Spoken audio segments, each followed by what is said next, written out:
It's Christmas! Boop, boop. It's Merry Christmas and Happy New Year. Everyone. Abatha, how was your Christmas? Yeah, it was great.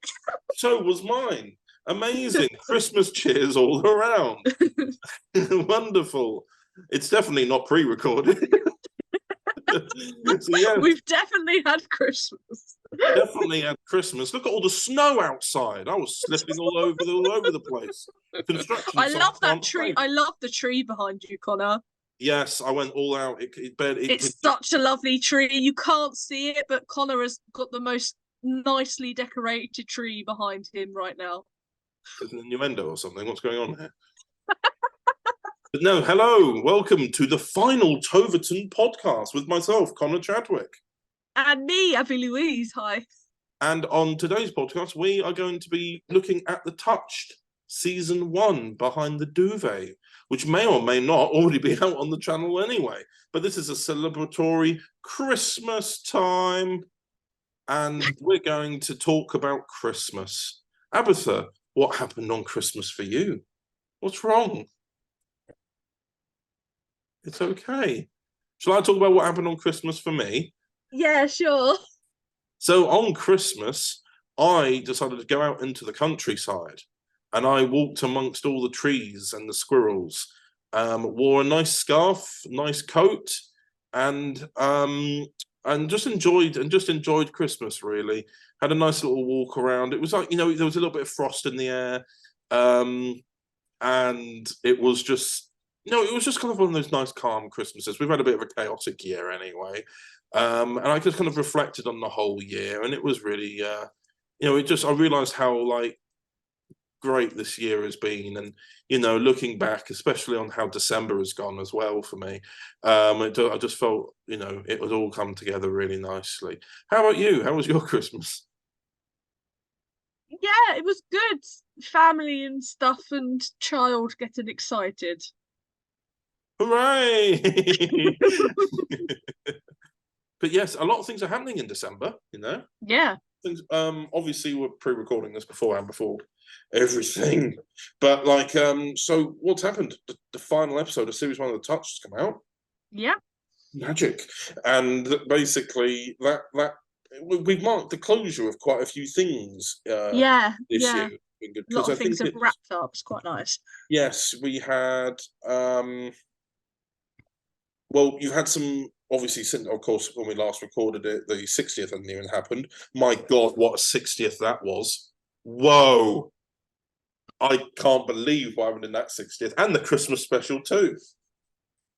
How did I know they'd have alien killer broccoli?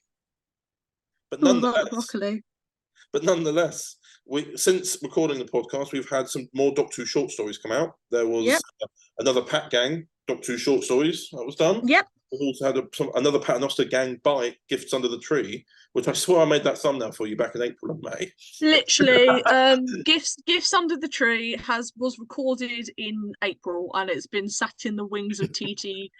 We literally recorded that May sort of time, so that's been sat there for a while. When it came out, people that were in it were like, "I don't remember doing this." I was like, "Well, there you go." And then I think, to be honest, the way that, and then obviously, series 1 finale of Touch just come out, and it's nice to have that closure, isn't it? Yeah. For the whole series as well, and it's like we were saying as well, because having things close out by the end of the year, I've kind of done that with the Prism 60th, and now as we've gone in, we've kind of used this stuff as a bit of an epilogue, because I'm not going to have so much scheduled stuff anymore, but I'm also horrendously busy. Yeah. As well as that, also Oliver Twist. Yeah, Oliver's came out. Can't be a classic. I'm gonna try and do a Christmas special sort of thing every year now. This is the start of it. Because we did the premiere, and I still mute my computer at a particular bit. I've still never heard it. Never heard it. No. The thing is, as well, that's another one. We recorded that in the summer. We did, yes, and you edited it over the course of about a month or so. Yeah. We had, I swear, the premiere was a couple of months ago now. Like, Yeah, no, that's another one that's been done for ages, mainly because the Blow. boys we had playing the leads, we didn't want their voices to break, so it was just like a race against time. It was that, but I remember it being something else as well. You had a Well, massive writer's block at the time, and then you sat down, and then Oliver was written. You went, oh, yeah, pretty much. and then you're like, oh dear. And then the summer holidays were coming up, and you were like, actually, this is perfect. Everyone's going to be free. Yeah, But no, it was use very the much kids, written. get the kids in, do the You stuff. you had to write something completely different, and your brain went, write a Christmas thing. Yeah, that's true. That's true. The mind of Abatha. Um, but no, and then afterwards, we've actually got something new starting up, haven't we? We've got Doctor Who Multiversal. Yeah. A little teaser came out in September, but it wasn't actually meant to be a thing. We've just decided to make it a thing. Yeah. It's kind of a sequel saga to the Singularity saga that came out over the 60th. Mm. And it's following other doctors who were in the Singularity saga, as well as it's more of like you might say a ToverTon project, Yeah. rather than it being heavily leaned towards Dwem and what Fourth Wall like the Singularity saga was, which doesn't feature any TT doctors. This one features Toverton, so that's being TT and Overton doctors, or Yeah. prison doctors, if you want to call it that. To Prism, and Prismed. exactly, Trism, Trism. yeah. But yeah, the so that one's being split over three separate channels, and the first part is One was actually still out on. involved. One was still involved, but it's being mainly headed by. Yeah, yeah. But the first one is coming out on the 31st, and it's on the Overton channel. That's a Part one. visual prequel that we shot in Cardiff. Yeah, that's visual stuff. We might as well talk about it now since it's the final podcast. We have to talk That's about. true. That's true. We filmed that. It was written to bleed into the audio drama. They're both Yeah. written by Jed T. Rhodes. So there's a visual out on the 31st, which is on Overton, followed by an audio, which is coming out on TT on the 1st. Mm-hmm. So yeah, like Connor was saying, we filmed that January this year. 29th of January. Yeah. Which is ironically, this podcast is coming out on the 11th month anniversary of filming. 29th of January from, I think, about 12 till 2 p.m. Check your diaries, everyone. Where were you? No, but I'd done the filming for the Prism 60th minisodes the day before. And then we filmed this, which was directed. We had a more varied crew with this one. We had Peter M. George directing this one. He had done the first ADing for me for the Prism 60th minisodes, but this was him directing. Yeah, and yeah. Had James Sutton doing behind the scenes and taking 1,000,001 photographs. What else do we have? Daniel J. Patton has done some visual effects. The visuals, yeah. Jed has written it. I'm just acting. Yeah, this is the thing. You, me, and Chelsea just deliver the lines, basically. I think I ended up doing the assembly cut because it went through a couple and then it ended up with me. So yeah. But no, it's the start of I want to say at the moment it's an 8-part. It might be prone to change because we're still working on it currently. Yeah. But it would mark the end of anything tying off from the Singularity saga. It's still very final. But yeah, it leads into like all of our Toverton collaborations and such things. So, as we were saying a minute ago, things are being wrapped up, and Touch season 1. Not the Christmas presents we open on Christmas Day. Touch season 1. Christmas. I'm trying to go to the behind the Duvet corner. So Touch season 1 is out and that season's done. There will be another season coming next year. The first 2 episodes are written. We're still waiting on episode 3 and 4. But yes, so shall we go to Past You, who spoke to the cast of the Tower team in our Touch Behind the Duvet? Yes, let's do that right now. Cool. Have you heard of the orphanage? The orphanage is there for the touched, the gifted. They are mainly there for safety. We try to use our powers to help the world around us. You don't look like you're, touched. Should we have a look? I teleport. You're touched by water. And I can control animals. Amelia eels. Jaina's telekinesis. Jane! Small demonstration? Well, all my bad thoughts about you touch people might magically disappear if you could help me. We aren't circus freaks, sir. If you're going to point the finger at anyone from the tower again, I swear to God. For once, I haven't come to arrest one of you. Magpie.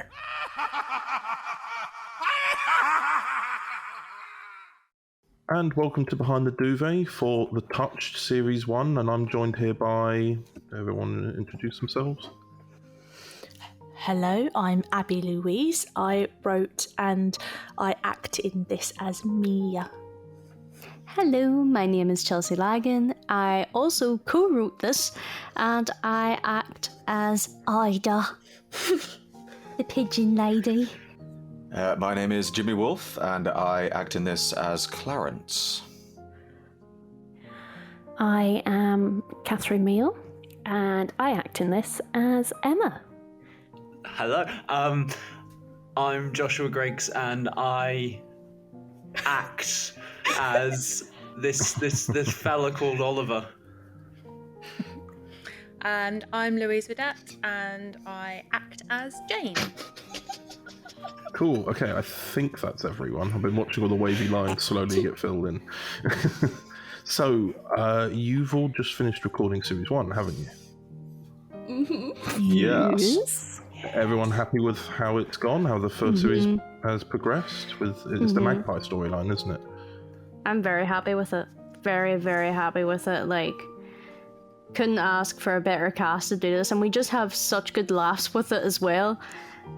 And finally, we've beat our record for the quickest recording that we have ever done on anything, really, which is 46 minutes. That's with fluffs and laughs. Well, that's good. Very proud. Very proud. I think it's a credit to the cast for this particular audio, because all of us are kind of like seasoned voice actors at this point now, so we kind of just go in, do it. We still have a laugh doing it, but we get it done relatively quickly now, so that's quite nice. Yeah, we'll do it all in all good fun and everything. Yeah, with the pros. You've heard these accents. But I'm saying, seasoned voice actor, that sounds very professional for me. For me. And so, where did the idea of the Touched mainly start with? Because Abby and Chelsea, it's you two who co-write and jump around between the editing and directing, isn't it? It's Abby's fault. So so this is kind of a spin-off series of a TV show called The Nevers, which was on HBO and got cancelled. But basically, I saw the first couple of episodes and I was like, you could look at this show from a different POV. So that's pretty much what this show is, but what this audio is. But I kind of wanted it to be so that it didn't matter if you hadn't have seen The Nevers. It is still a standalone as well as a side note. So that's quite nice, because it means that we can kind of play around with incidences. We're not so restricted that we're like sticking to the HBO kind of concept of it all, you know? Yeah. And I kind of joined in. Basically, I hit a brick wall and I was like, Chelsea Lagan? She was like, yes. And I was like, because this was her first writing project. Yeah, oh my god, it was. And at this point, I'd never seen The Nevers before. So I had to get educated on it, watch the first couple of episodes, and I was like, oh yeah, we can do this. And then it was like a solid while where we got like 2 scripts out in like just it was like 11 days or something. We just got fully whacked out. It was just like we just couldn't stop writing it, and it's so good. And that's like, yeah, it was like you were saying, it's like even if you've never watched the Nevers, you know, it could be a standalone series. So like, you know, once you get the gist of what it's all about, like I was just writing with you constantly. So good. But because I wrote the first episode of this season, and then I started episode 2.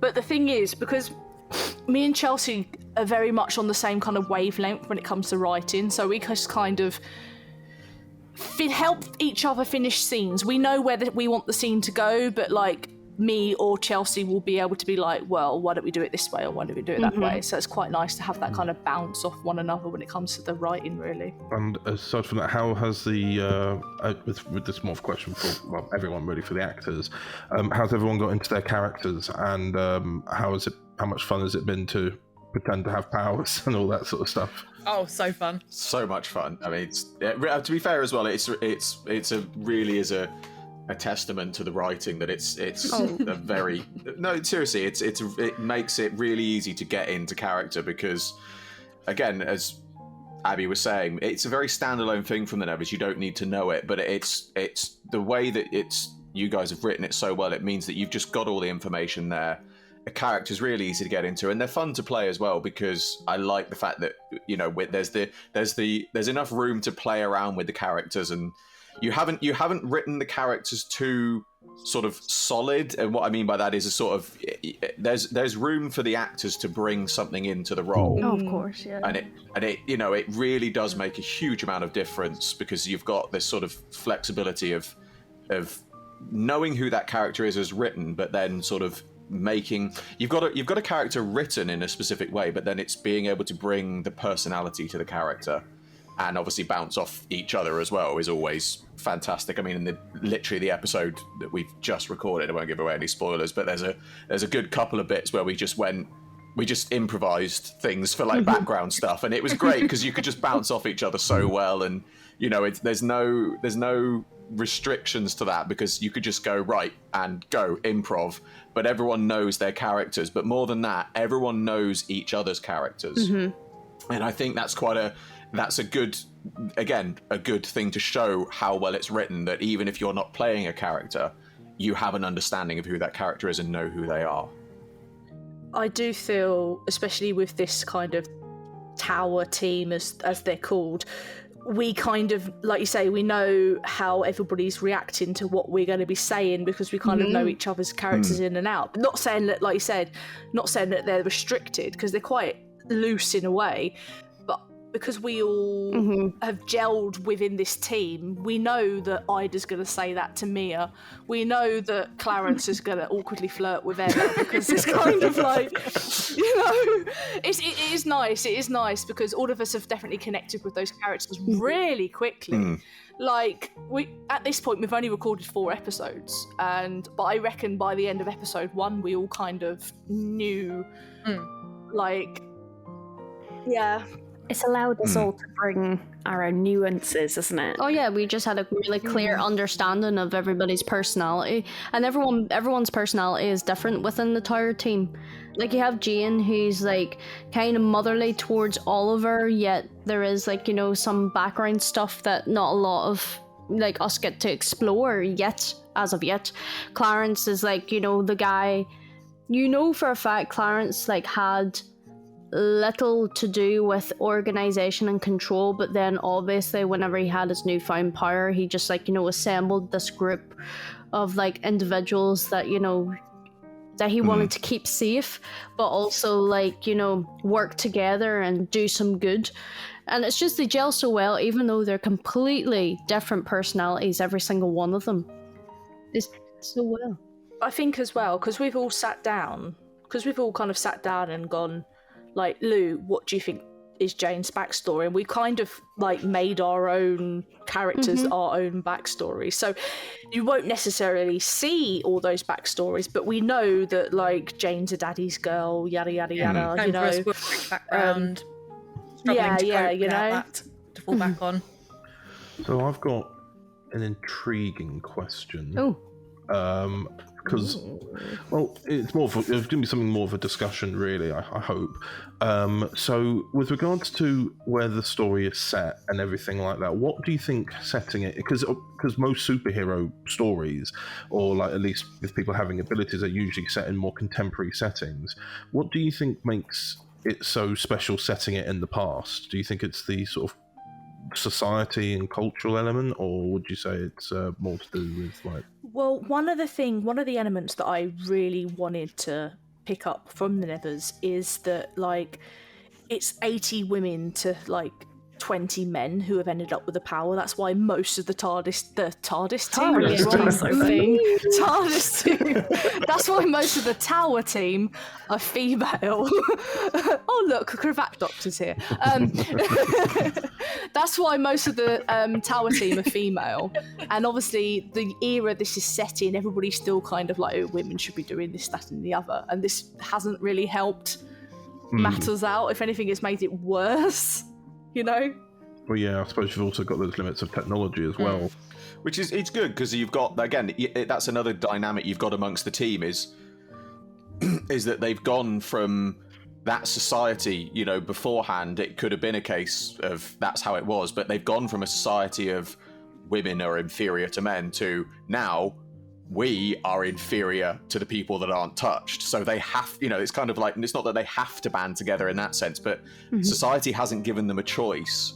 And it sort of quite well reflects, you know, that side of society, and also adds in the nice element of, you know, showing things that people don't understand. But I think the other thing I like as well, and this, if you've seen the Nevers, you'll know this isn't quite so much the case because of how some of the characters are and who some of the characters are. But I think with the Touched, I think the thing that I like about it, it's the lack of technology that we have access to as a character. So you've got to sort of build into these things because you don't want to it's weird, you've got these characters have got all these powers, but you don't want to sort of lean too far into that, because then it's kind of, you know, you could have a, you know, some Deus Ex Machina of saying, oh, this person's got the ability to conjure things out of nowhere, and you kind of sort of at that point have everything you need. You don't want that, because you want these characters, they've got these powers, but they still face the restrictions of their age that they live in. Yeah, of course. Yeah, it's like, and I think it was the very first episode, when Emma appears in the tower, and she's like, well, hello, I'm get to join you now. The next thing they do is literally catch rats to get money. And it's like, you know, like you would think like people with them type of powers would be like, I have money, but it's like, no, it's like they're facing so many struggles, and yet the nicest job they can get is to catch bloody rats. They are living on bare bones. And I will say this though, like, no spoilers given away, but society's only going to get worse for them. They're only going to get more hard on how anti-touch they become. Say in the Nevers, they have these things called the purists, and they are basically anti-touched, and they're just going to come down harder on us, pretty much. Oh my! Especially in that day and age as well. It's the age-old thing, though, isn't it? Of people not liking anything that's different, and this just exactly is a way to show it. The especially, extremes. I suppose, like we were talking about the different times and everything, with regards to even people who. You know, I suppose a good example would be like when people would go to or be assigned to mental asylums when they shouldn't have been. I think it could have been something like it was always all these misdiagnoses and everything, and it was just sort of thrown to the side. Yeah, circuses and stuff like that. Like, oh, there's a fat man. We're gonna go. Yeah, you know, like it's a completely different way, and yeah, it's a horrible thing to show, but I do think it's important to show it as well. You know. It's true to the time, but that's the bottom. Like, you can't, you know, it's one of those things. It might be uncomfortable, and it might be one of those things that we look back on now and we think, well, that's not good. But sadly, very sadly, that's the way it happened. You can't. Yeah, you can't erase history. Yes, you can't erase the history of that. And I so think having that sort of setting it during that time, it allows you to play off those elements with great reverence, I must add, and respect to obviously what actually happened during that time. But it does allow you to sort of, really, I think, you'll have a lot of people obviously face persecutions for different reasons in that times. And I think it's probably a very difficult thing for people who perhaps aren't part of those groups to understand it. Whereas if you've got something like this and you've got a group of people, you say, yes, these people have got superpowers and they're sort of ostracized, they can be anybody. And it sort of helps the audience identify more with the concept of the struggles that actual people perhaps went through at the time. I think one scene that stands out to me is, I can't remember if it was in episode 1 or 2, I think it might have been 2, with the rats, because we're walking along the street and everybody's like shouting like, get away from us, you freaks, and all that stuff at us, and it's just like... I was about to mention that, about how in most things you're able to find some sort of link to something going on in reality in our current lives anyway. And it was that scene I was going to mention, actually, as we see that now with protests and rioting and just anybody who's different anyway to a particular group of people. You can connect it to something all the time. So there's always like a connection that isn't, it still creates a discussion of sorts. There's a relatability on different levels. Yeah, it may be a different time with different scenarios, and society might be different, but the core concept in itself still holds up to, even if you were to change the certain dynamics in certain places it was set, you could still keep those storylines quite intact.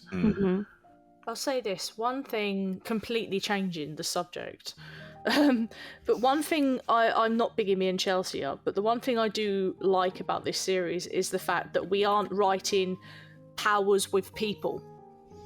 We're writing people with powers. We're not being like, oh yeah, that's Ida, she controls animals. It's Ida, she's a Londoner, her dad was a zookeeper, and she has this power, sort of thing, Yeah, it's just that personality aspect, but like everyone brings life to their character, and it's got to that point where whenever we write the Touched, we can hear what everyone is how everyone sounds like whenever they say the lines. So we write catering to not only the the characters that we have, but we do it with the people that we have involved.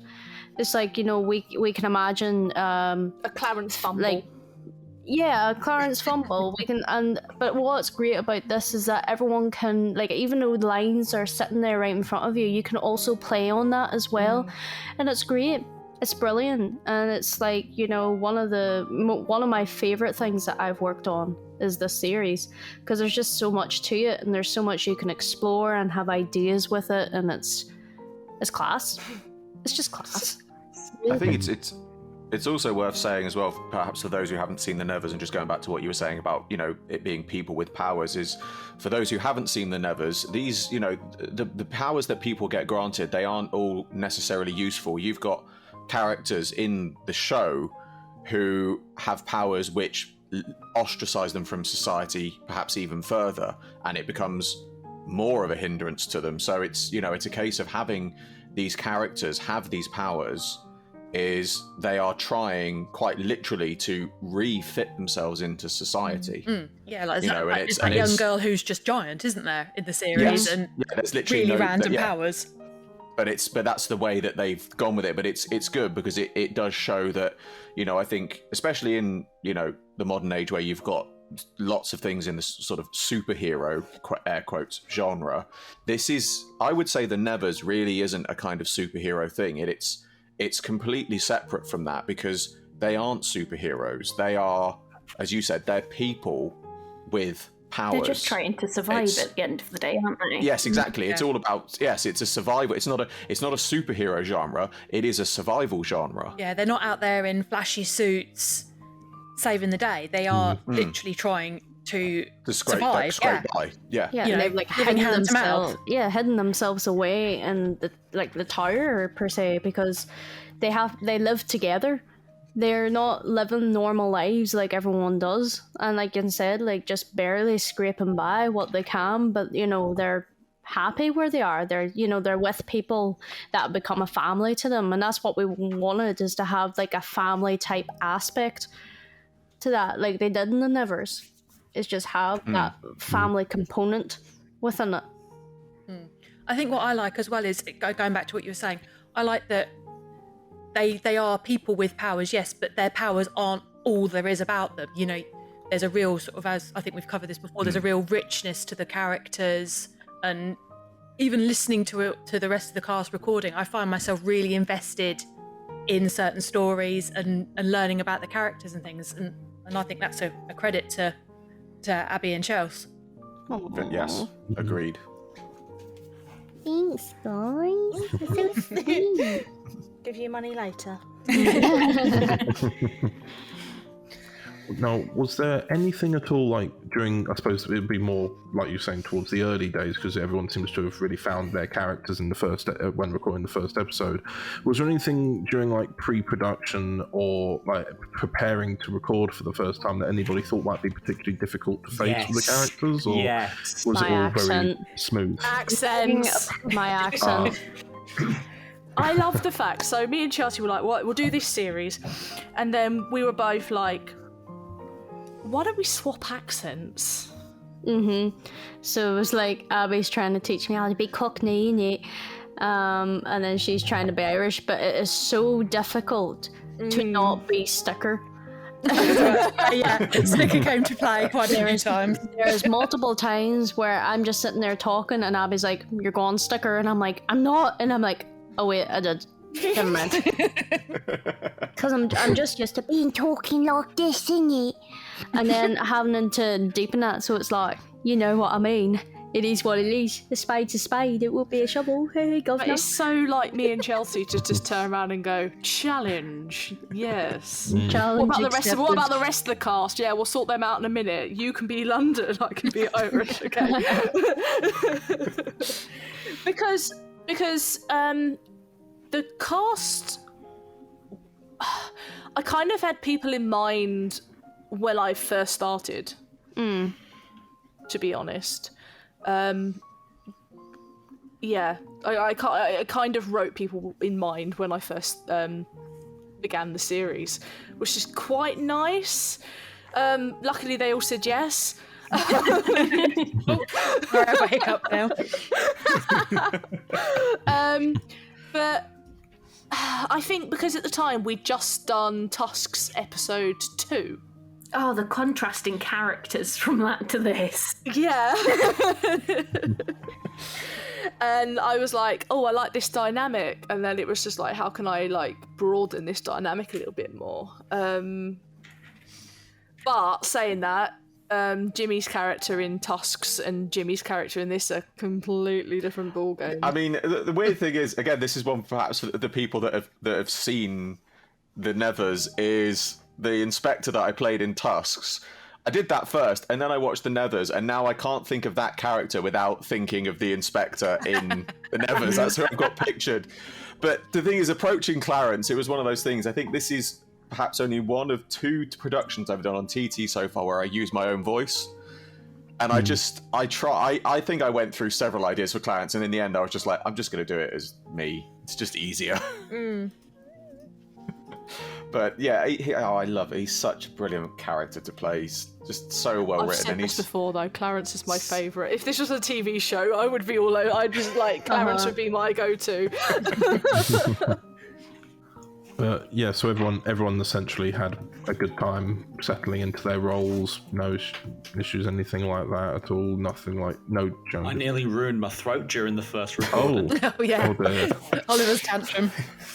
Yeah. Yeah, like Oliver Tantrum. Yes, that was the one difficult part with me, is having to double barrel in personality wise, because then I had to deal with being Oliver, making the voice sound different to Jack, because I didn't want it to just be another Jack. Tasks, yeah. So, and then I had to find a way to also then keep doing that whilst also being an aggressive little bugger and go absolute Hulk mode, like full on Jekyll and Hyde. I'll say this though, even Oliver's a pain from start to finish. No offense, Vetus. Go on, Chels. Oh, honestly, that's what I was about to say. I was about to say is that it's the powers. The powers, I think, was not one of the most challenging aspects, but you have to think of it as, obviously this is audio. Nobody's going to see it, so did I edit the first one? Yeah, you basically chose all the sounds. Right, so I went through Epidemic that we use for our music, sound effects, whatever have you. It's really good. And trying to find sounds for individual powers, and especially with powers in different situations and all sorts of type of stuff, was, I think, one of the most challenging for me, because I wanted to try and get it as close to, something that you would see on screen, but have it, like with Clarence and his force fields. I remember whenever me and Abby were first, writing this properly, I was reading it and I was just like, why? And we texted this at the same time because you sent me the script. Yeah. And we said, why do I feel that this is going to be like, like a fly zapper type thing that goes, like a electricity, like, that's what we literally said, and I was like, right, that's going to be it. So trying to find that. Emma's powers, I think, was the most difficult for me, because I'm trying to find, one that will be teleporty. So it was just like, I can just imagine it being like a whoosh type thing, but I didn't want to put in a whoosh. So that took me a while. Jane's powers, because she's telekinesis, you can't, you're trying to get that into audio. It was the most difficult one. So I edited it and selected the sounds that associated with the object that she's interacting with.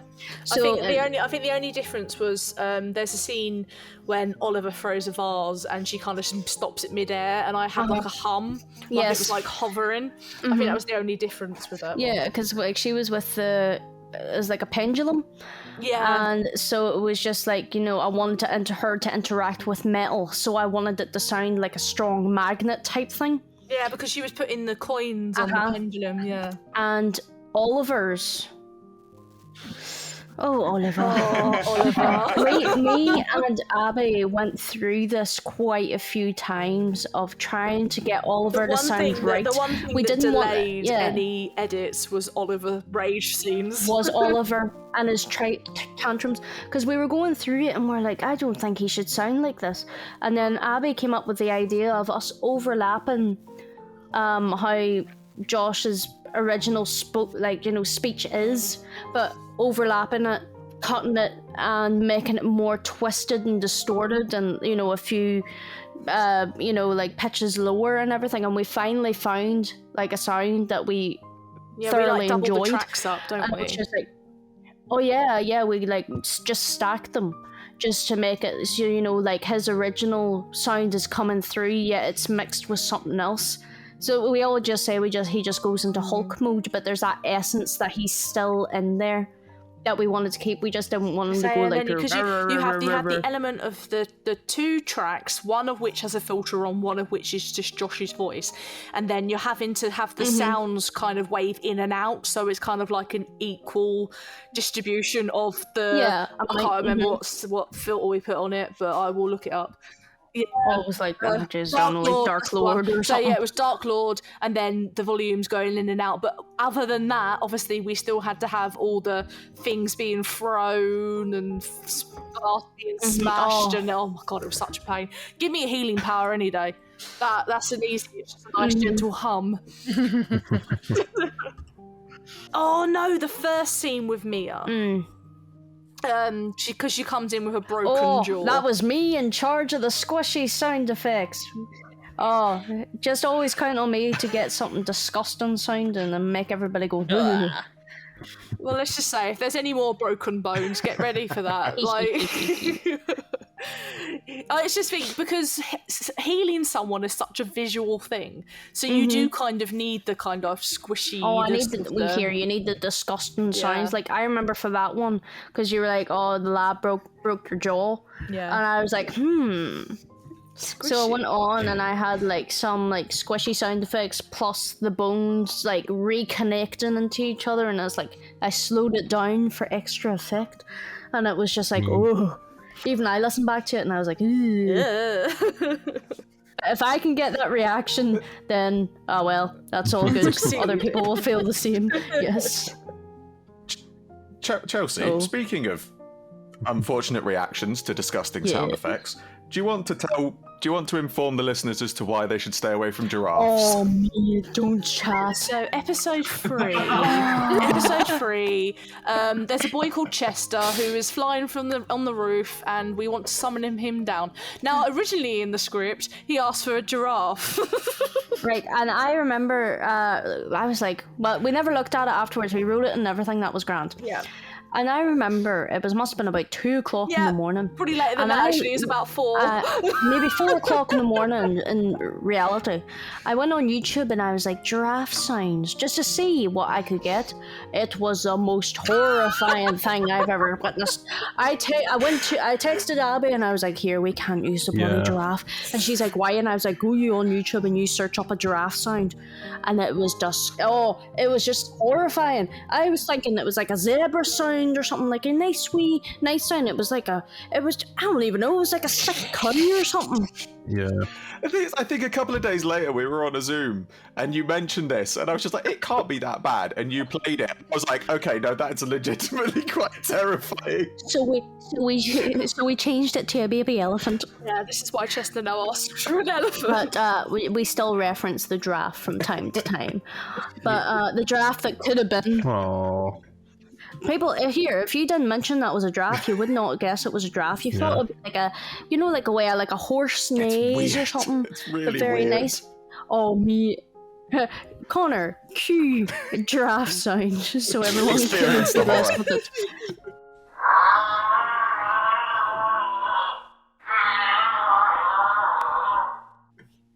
Oh, so we changed it to an elephant. So it is what it is. Changed it to a lovely baby elephant. But like, whose power? The only other power we've not spoken about is Ida's. See, Ida's doesn't have a sound. It just has whatever animals she interacts with. Yeah, the thing is, so within season 1, I will say this because I will mention that we are doing a season 2. But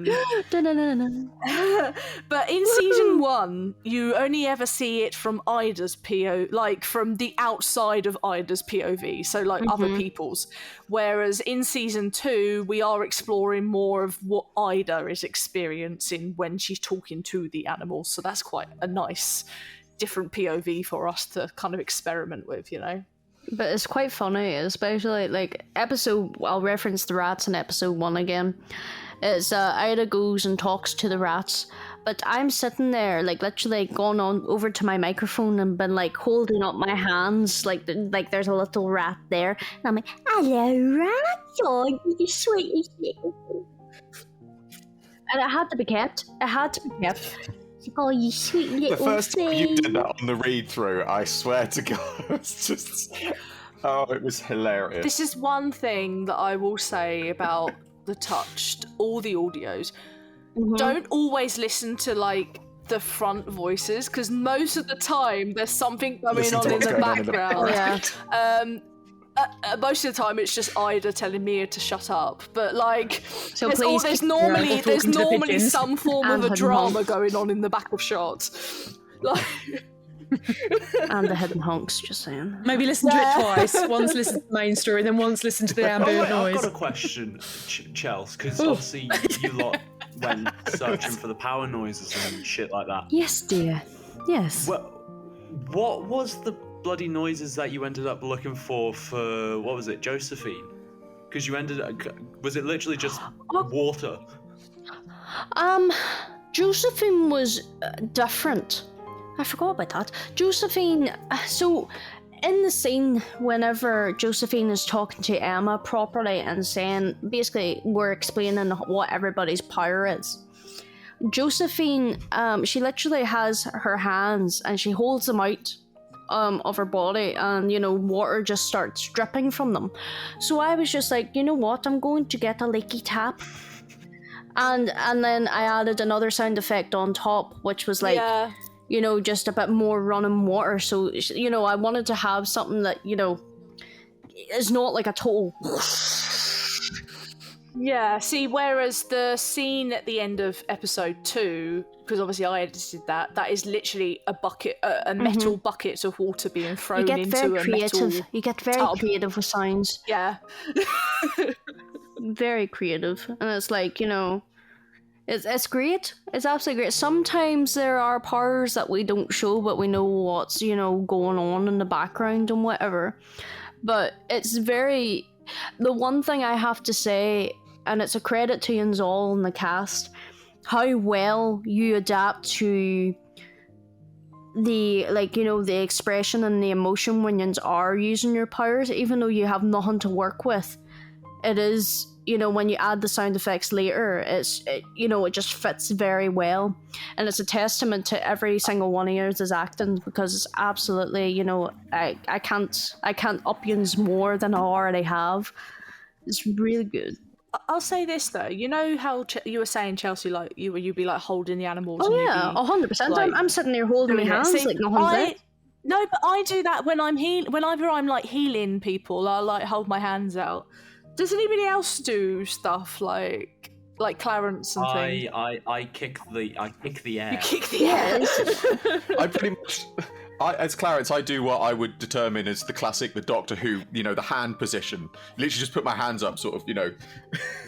I thought you were gonna say like the Professor X thing for a minute. I mean, it might be. I'm not one for X-Men, but it could be. But yeah, I channel my inner Pertwee and Capaldi when I'm doing the hand thing. Like that's the thing. It's just like even though it's called voice acting, we're using our whole body whenever it comes to it. Like half the time, I can't sit down and record. I have to stand up and use all my physical body. Like there for that scene you were talking about with the rat, it's like I can't just sit here and be like, oh, you little thing, you know. I literally put my hands out, hold them together like I'm getting communion bread, look down on it, and I'm like, oh, you the sweetest little thing. It's like you have your whole body and your emotion into it. You can't just act with a straight face. It's just you going all out. And it's the same. It's with Fetus. Yes. I mean, yes, Fetus, Joshua. It's with you. It's like whenever you get angry, like I can feel like the tension within your body whenever you do that. And you can feel that, and you can, like, you know, you can sense it whenever you're, like, I'm putting it together, like, you know, editing together, and it's so the audience can do it as well, where you're just seeing that frustration. Yes, the sound effect comes afterwards, but it's, you know, it's all about the emotion and the amount of effort you put in. Like, half the time I'm out of breath whenever I do voice act, especially for running and everything, and if you're not out of breath, you're not doing it right. Yeah, like we all end up lightheaded earlier. I'll say this though, especially with the touched, because we do go from running to fighting to jumping to emotional stuff. It's not very often. If we do have a scene where we're sat in a room, 95% of the time, the next scene will be somebody running or I'm going to speak about it because it's one of my favourite scenes in the whole series, is when myself, Clarence and Emma nearly get run over by a train. Yeah, I love that one. Oh, I love that. Was so much fun. Oh, that was just fun. Oh, I remember doing that scene, and literally when we land to safety, it was just like the actual relief because I could stop. It's literally when everyone just sort of went, that wasn't. That was certainly interesting to listen to when you were doing it. But I think this is another joy with the way that we run TT is I don't feel like you get this much energy from a cast if you were suspending him. Oh, you wouldn't.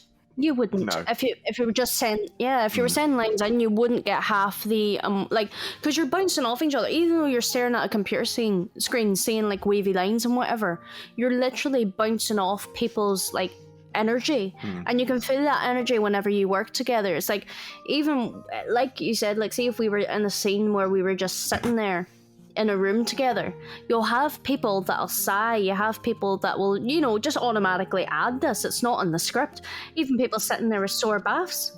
And not even just that, even if it's just like you said, like the sighing or like little things like sexual tension, and you can sense it so much more when you're basically in the same room together. Oh yeah, I mean, if we had Clarence and Emma's lines being recorded separately, you wouldn't get half the tension that you get there, or the joy that you get listening to it. You bounce off not just each other's, but you bounce off the emotional context. Like even just a simple thing as a sigh, you know, you get that delivery from one character, and you know how you need to deliver your next line in relation to that. It's, you know, it does make a huge difference recording together. I love the way we record. I get so much enjoyment out of recording as a whole cast. I love it.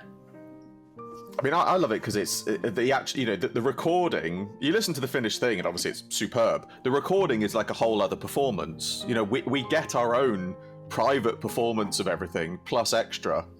And we have been doing it. Doing it. I mean, sometimes when I'm muted, I'm just laughing so much. Oh, it's fantastic. Well, no, it's mainly the line flubs that make it funny. Yeah. Well, I think this is the thing, because obviously myself and Chelsea are directing as well as being in it, and a lot of the time I think we do kind of forget we're directing because we're too busy listening. Oh jeez, I was supposed to stop it. I was supposed to say, right, that's Like okay, the that'll improv be earlier, enough. right, Chelsea, when We you- went on there a whole minute of it, and I was like, oh, I'll mute myself. I have to stop this. Oh, that was great, guys. Let's get to the actual line. we were recording some improvised background talking, and yes, I said to Chelsea to stop it when she was ready, and they just carried on. I was too roasted. So you've basically answered all the questions I was going to ask anyway, but one question I thought which would be a little bit of a tease for the future of the Touched, which is what sort of stuff, I suppose, for how Abby and Chelsea will answer this will be kind of more teasing what they've got planned, but I suppose also from actors' point of view, what sort of stuff would you like to see adapted on in your characters in Series 2, and for Abby and Chelsea, what sort of stuff have you got planned for Series 2? Go on, actors. Go on. Go on, actors. More personalities! I want to be mental. Okay, so Well, I mean, but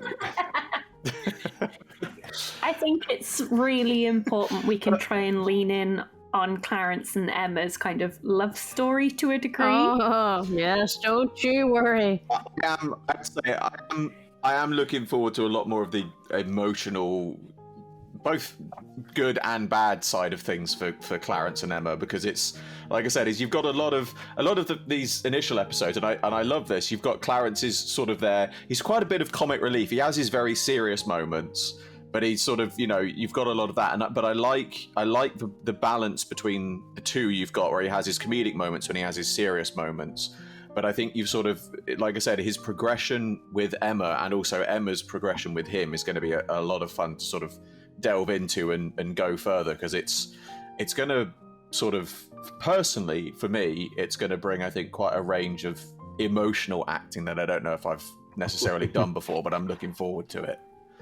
Don't worry, babes, we'll get you sorted.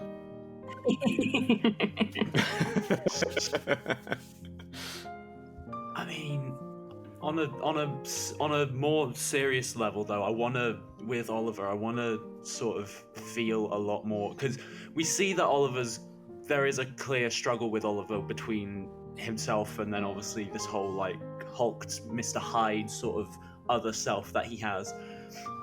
But it's like I really hope we get to explore more of like the like internal struggle that he has with such a Don't thing worry, babe. like We'll that, get it because sorted. it completely wrecks him. Don't worry, babe. Yes, I'm just like, that's grand. don't worry. That's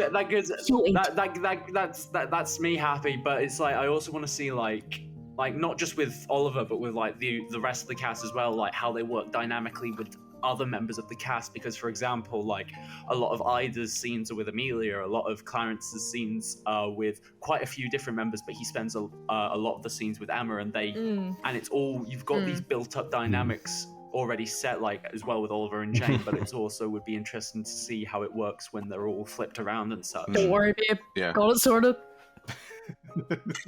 Fucking fine, Anybody else? I've done it. Anybody else? Whoa, I I'd almost quite like to see a scene between Jane and her father to sort of see how Don't worry, babe. Gotta sort it.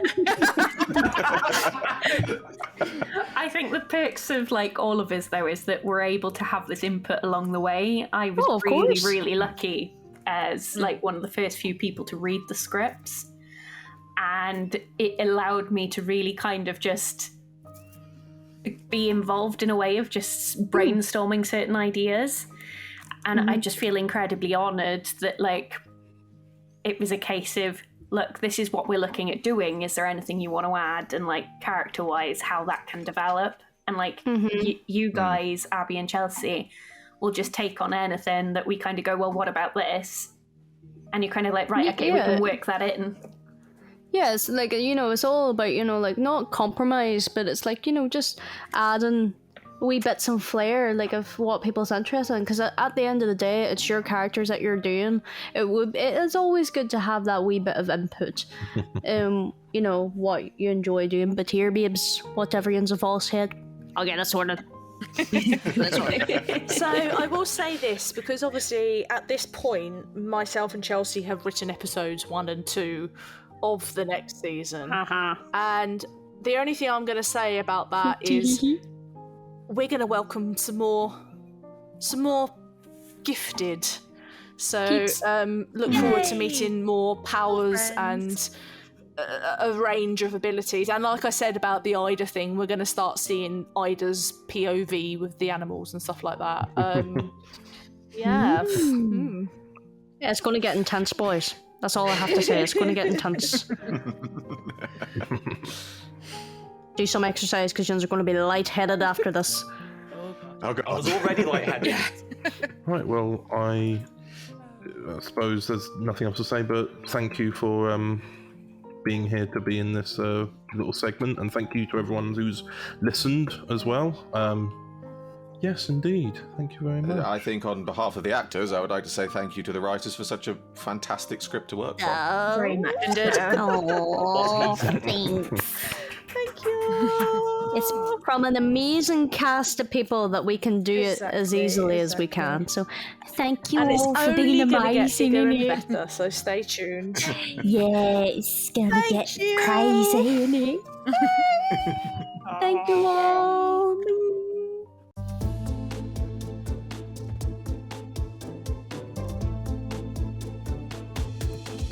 So there we go.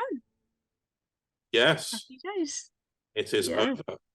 It is over. Until the next.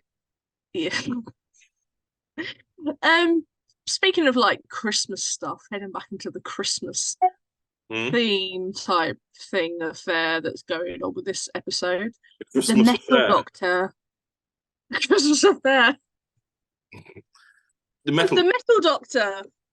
Krampus Nacht. She had a Christmas special out earlier in I'm still December. upset that you never accepted my audition. We're trying to get new voices in to anybody. I'm still a new voice. So if you are interested in voice acting, message us because we're trying to get new voices in. Which is a prime example for the cast that we've got in for Krampusnacht. We've got a couple of newbies to TT. They're making their TT debuts, which is quite nice. So this was a co-write. This was me and Chelsea again. Dream team. A collaboration. Chelsea wrote an episode of Who. It's like, yeah, that one. So I feel like that's a tick in the box for Miss Lagan. Yeah. But that was fun. That was a fun one. It's one of the longest Metal Doctor scripts we've done. But it's basically the gap in the season. There are 3 more episodes out next year. So the 6 in the Metal Doctor series. Yes. That's next year. And we won't be doing this then, so... Oh no, who will we interview? No one, because this is over. Yeah, this is the last one, gang. I hope you're all happy with your snow. No, but it has been a fun time. Yeah. Do Abatha panic over hosting. Mm-hmm.